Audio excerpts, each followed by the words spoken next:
Граѓаните не се многу свесни за своите права, смета Елена Петровска од Хера. Според неа, прекршувања има многу, но нема пријави, бидејќи повеќето не знаат каде да се обратат кога некое нивно право е повредено или прекршено. Затоа Сдруженијето за унапредување на родовата еднаквост родова перспектива и Хера, Асоциација за здравствена едукација и истражување, со подршка од Цивика Мобилитас, организираат трибина на тема дискриминација, како да ја препознаам и што потоа.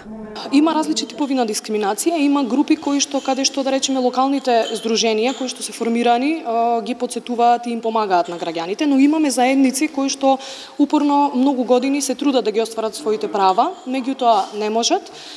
И затоа сме ние тука да ги поддржиме и со знаење и со информации каде се може нели да се пријави и да се помогне, доколку на локално ниво тоа го нема. Меѓутоа и на локално ниво со ова ги градиме капацитетите за да можат граѓаните пред се да се информирани каде и зашто и како нели ќе можат да пријават. Се уште сметам дека граѓаните не се доволно свесни за своите права, па затоа се организираат и овие настани со цел да ја доближиме темата, заради тоа што сметаме дека се уште има потреба со оглед на ситуацијата на терен и со оглед на случаите со кои што работиме, дека има потреба од помош, посебно исто во реагирањето на државните институции, центрите за социјална работа, центрите за здравствени услуги, полицијата и така натаму, така да во зависност од каков тип на дискриминација има различни форми нели на реагирање. На трибината обраќање имаше и Драгана Драндаревска од Сдруженијето Коалиција Маргини. Според неа, потребни се повеќе вакви едукативни предавања, за да се подобри ситуацијата на локално и државно ниво.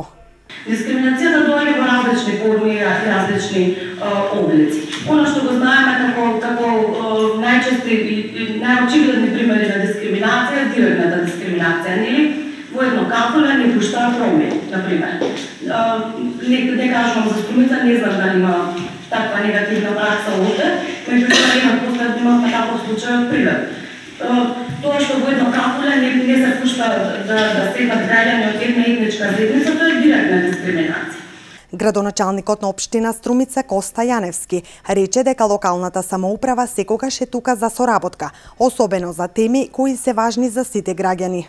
Како резултат на спроведените активности во февруари 2017 година со одлука на Советот на општина Струмица формирано е локално координативно тело со цел за јакнување на соработката по институциите, градење на проактивен пристап по заштита од дискриминација и еднакви можности, зголемена комуникација и размена на информации и преземање на заеднички промотивни и превентивни активности.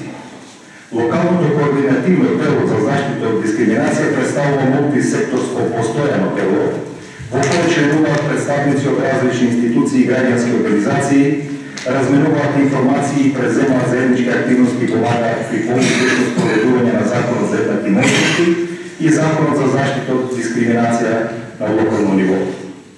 Локалното координативно тело беше формирано со цел да ги информира граѓаните за видовите на дискриминација, за тоа како да ја препознаат и да се заштитат од неа, но и каде да ги пријават случаите на дискриминација.